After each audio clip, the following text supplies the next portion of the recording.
আসসালামু আলাইকুম খামারি ভাইরা, আপনারা কেমন আছেন? আশা করছি মহান আল্লাহ তাআলার রহমতে আপনারা ভালো আছেন, সুস্থ আছেন। আজকের ভিডিওতে আমি আলোচনা করতে চলেছি গরুর শারীরিক বৃদ্ধি, প্রজনন ও স্বাস্থ্য সুরক্ষায় আসলে ভিটামিন এ, ডি ও ই এর ভূমিকা এবং এর ব্যবহার কী কী সে বিষয়গুলো নিয়ে। তাই ভিডিওটা না টেনে শেষ পর্যন্ত দেখতে থাকুন। আর আপনি কোন জেলা থেকে ভিডিওটা দেখছেন অবশ্যই কমেন্টসে জানান। আর গরু, ছাগল, হাঁস, মুরগির রোগবালাই এবং ঔষধ সম্পর্কে জানতে আমার চ্যানেলটি এক্ষুনি সাবস্ক্রাইব করে বেল আইকন বাজিয়ে দিন।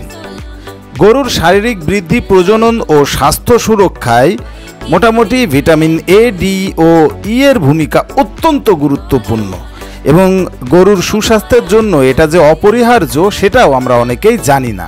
ভিটামিন এ এর অভাবে যে লক্ষণগুলো পরিলক্ষিত হয়, ভিটামিন এ এর অভাবে গরুর গ্রোথ সহ বিভিন্ন সমস্যা দেখা যাচ্ছে। খাবার গ্রহণ কমে যাওয়া, লোম রুক্ষ হয়ে যাওয়া, হাড়ের জোড়া ও চোয়াল ফুলে যাওয়া, গ্রোথ কম হওয়া, অতিরিক্ত অভাবে নিয়মিত ওজন কমতে থাকা, কোনো কারণ ছাড়াই প্রায় পাতলা পায়খানা হওয়া, হাড়ের গঠন ঠিকমতো না হওয়া, গাভী গরুর গর্ভপাত হওয়া, সিমেন্ট কোয়ালিটি খারাপ হয়ে যাওয়া, শরীরে নানা স্থানে ক্ষত সৃষ্টি হওয়া, রাতকানা রোগ হওয়া, অন্ধ বাছুর জন্ম দেওয়া, খাবার গ্রহণ কমে যাওয়ার কারণে দুধ উৎপাদন কমে যাওয়া সহ আরও অনেক শারীরিক সমস্যা দেখা দিতে পারে। তাই কোনোভাবেই যেন ভিটামিন এ এর ঘাটতি না থাকে সেই দিকে খামারি ভাইদের খেয়াল রাখা উচিত।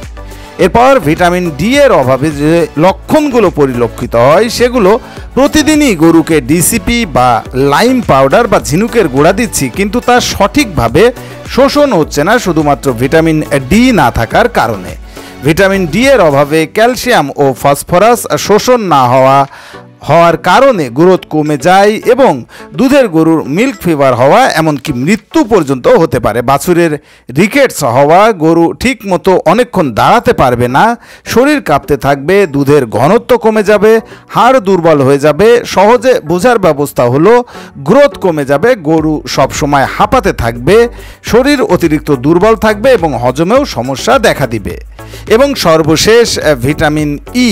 ভিটামিন ই হলো ফ্যাট সলিবল এক প্রকার অ্যান্টিঅক্সিডেন্ট, যা ফ্যাটে অক্সিজেন শোষণের পর কোনো ক্ষতির কিছু থাকলে ভিটামিন ই তা নিউট্রালাইজ করে। ভিটামিন ডি সাধারণত পালং শাক, ধনিয়া পাতা, মূলা শাক, সরিষার শাক, বাদাম জাতীয় খাবার, খোলে পাওয়া যায়, তবে তা খুব বেশি পরিমাণে নয়। তাই চাহিদা পূরণের জন্য সাপ্লিমেন্ট প্রয়োজন। তার মানে খামারি ভাইয়েরা, আপনারা নিশ্চয় বুঝতে পেরেছেন যে আপনার খামারে আপনার গরু ছাগলের শারীরিক বৃদ্ধি, প্রজনন এবং স্বাস্থ্য সুরক্ষায় ভিটামিন এ, ডি এবং ই এর ভূমিকা কতটুকু এবং এর ব্যবহার কিভাবে করবেন।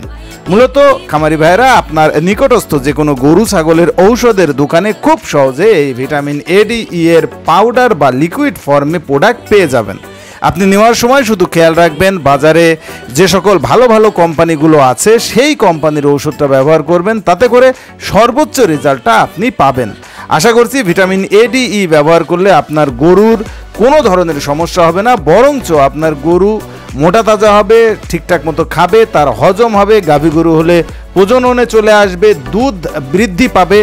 মানে মোটামুটি আপনার গরুর খামারটা সুন্দরভাবে, সুস্থভাবে পরিচালিত হবে। বন্ধুরা, আশা করছি আজকের ভিডিওটা আপনাদের অনেক উপকারে লেগেছে। ভিডিওটি উপকারে লাগলে লাইক, কমেন্টস এবং শেয়ার করবেন আর আমার চ্যানেলটি সাবস্ক্রাইব করতে ভুলবেন না। আজকের মতো বিদায়, দেখা হবে পরবর্তী ভিডিওতে। সেই সময় পর্যন্ত সকলে সুস্থ থাকুন, ভালো থাকুন, আল্লাহ হাফেজ।